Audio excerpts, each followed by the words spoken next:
guys, I'm Sammy and this is Cross Life.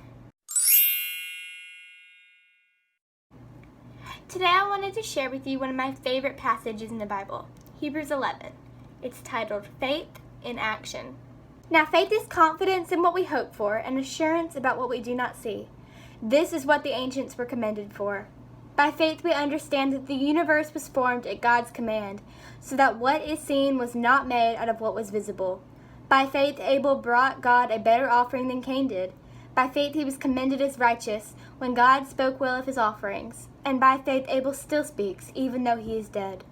By faith Enoch was taken from this life so that he did not experience death. He could not be found because God had taken him away.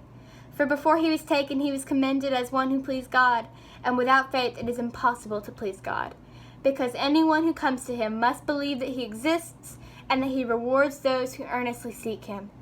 By faith Noah, when warned about things not yet seen, in holy fear built an ark to save his family. By faith he condemned the world and became heir of righteousness that is in keeping with faith. By faith Abraham, when called to go to a place he would later receive as his inheritance, obeyed and went, even though he did not know where he was going. By faith he made his home in the promised land, like a stranger in a foreign country. He lived in tents, as did Isaac and Jacob, who were heirs with him of the same promise.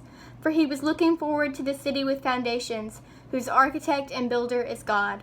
And by faith even Sarah, who was past childbearing age, was enabled to bear children, because she considered him faithful who had made the promise.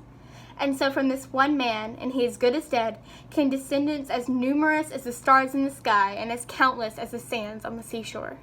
All these people were still living by faith when they died. They did not receive the things promised, they only saw them and welcomed them from a distance, admitting that they were foreigners and strangers on earth. People who say such things show that they are looking for a country of their own. If they had been thinking of the country they had left, they would have had the opportunity to return.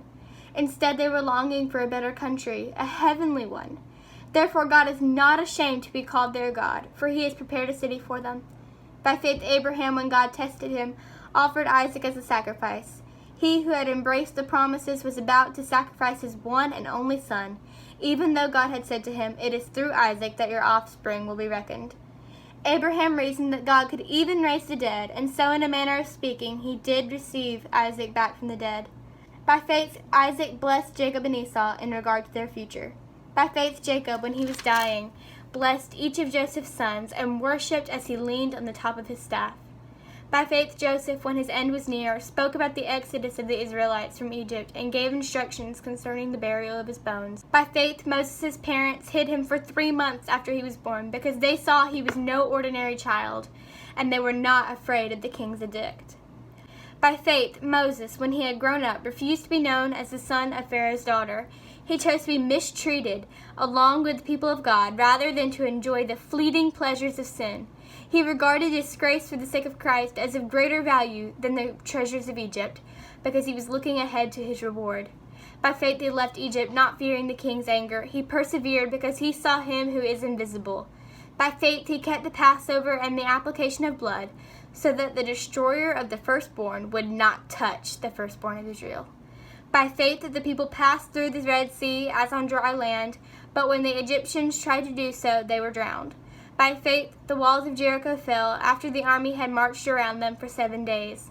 By faith the prostitute Rahab, because she welcomed the spies, was not killed with those who were disobedient. And what more shall I say? I do not have time to tell about Gideon, Barak, Samson, and Jephthah, about David and Samuel and the prophets, who through faith conquered kingdoms, administered justice, and gained what was promised, who shut the mouths of lions, quenched the fury of the flames, and escaped the edge of the sword, whose weakness was turned to strength, and who became powerful in battle and routed foreign armies. Women received back their dead, raised to life again.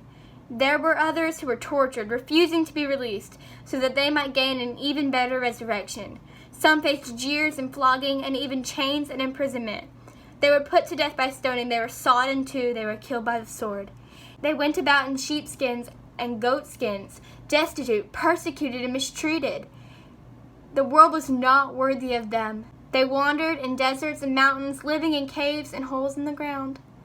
These were all commended for their faith, yet none of them received what had been promised, since God had planned something better for us, so that only together with us would they be made perfect.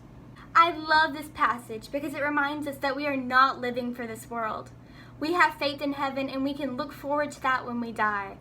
Persecution and death cannot scare us because we know what is in store for us.